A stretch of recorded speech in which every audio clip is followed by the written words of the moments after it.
জমিদার মশাই বড় বউ বেশ অহংকারী, সব সময় তার কাজের লোকদের সাথে প্রচণ্ড খারাপ ব্যবহার করত। এর জন্য তার কাজের লোক তার বাড়িতে কাজ করতে আসতেই চাইতো না। তার বাড়ির সব কাজগুলো করে দিত মিনুর স্বামী। কি গো গিন্নি, আজকা কামে যাইতা না? বেলা যে অনেক হইয়া গেল। গিনিমা তো তোমারে মেলা বকবো। ওই বাড়ির কথা আর মুখে আইনো না।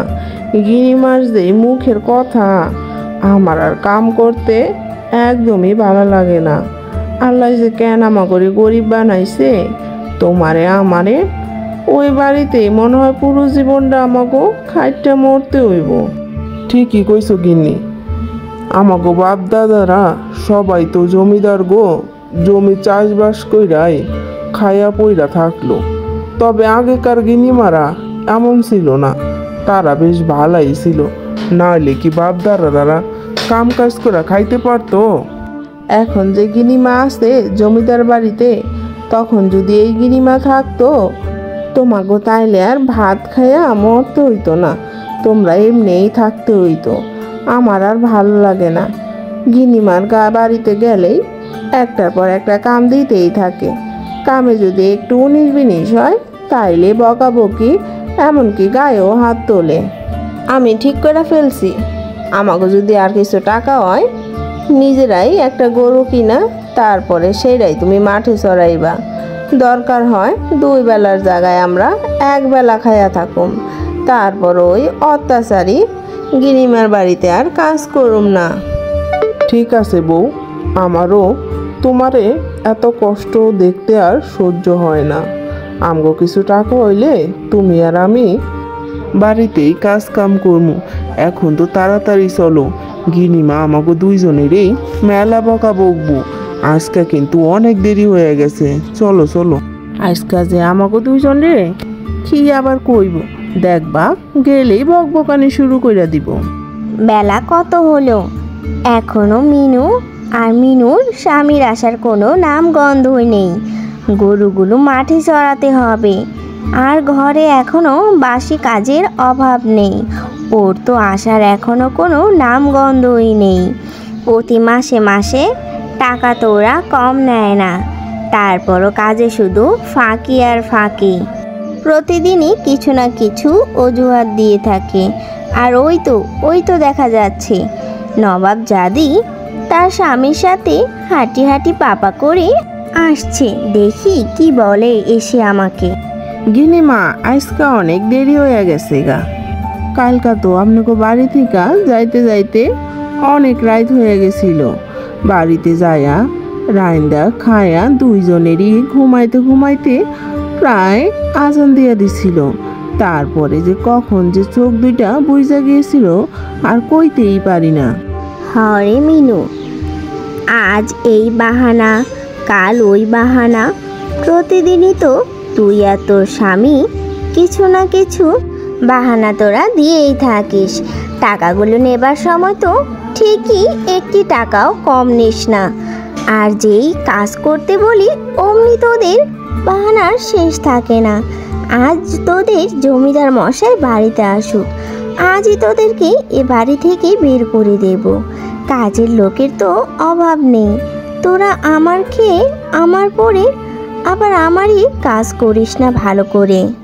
গিনিমা, সারা বেলা আপনার বাড়িতে খেটে থাকি, আর এটো চাটা যা থাকে সেখান থেকে দুমুঠো ভাত আমি আর আমার স্বামী নিয়ে যাই। এই দুমুঠো ভাতেরও আপনি খোটা দিয়ে দিলেন। আমি আর তাহলে এমন বাড়িতে কাজ করব না। আজ কত বছর ধরে এই জমিদার মশাইয়ের বাড়িতে কাজ করছি, কখনো কেউ ভাতের খোটা দেয়নি। আর আপনি আজ না কাল আসতেই আমাকে ভাতের খোটা দিয়ে দিলেন। আমার মুখে মুখে কথা বলিস, আজই তো ওকে এ বাড়ি থেকে ঘাড় ধাক্কা দিয়ে বের করব। কি গো, কোথায় গেলে? একবার বাহিরে এসে দেখো, ছোট লোকের কত বড় বড় কথা। কোথায় তুমি?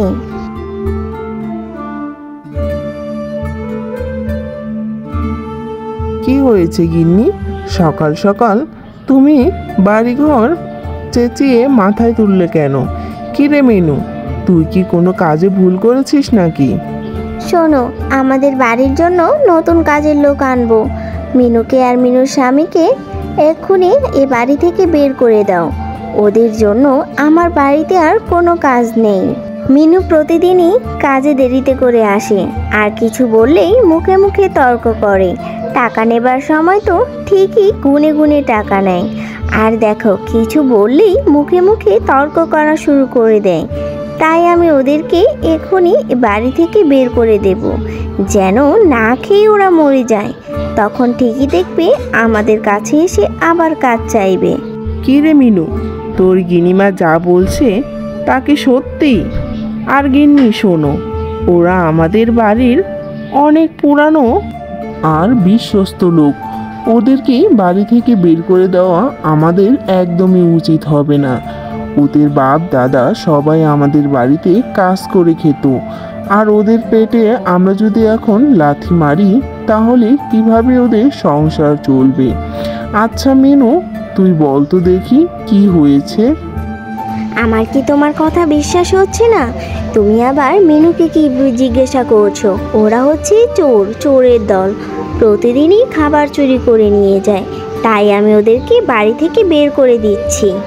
না না জমিদার মশাই, গিরিমা যা বলছে সবই মিথ্যে কথা বলছে, আর আমার নামে চোর অপবাদ দিচ্ছে বারবার করে।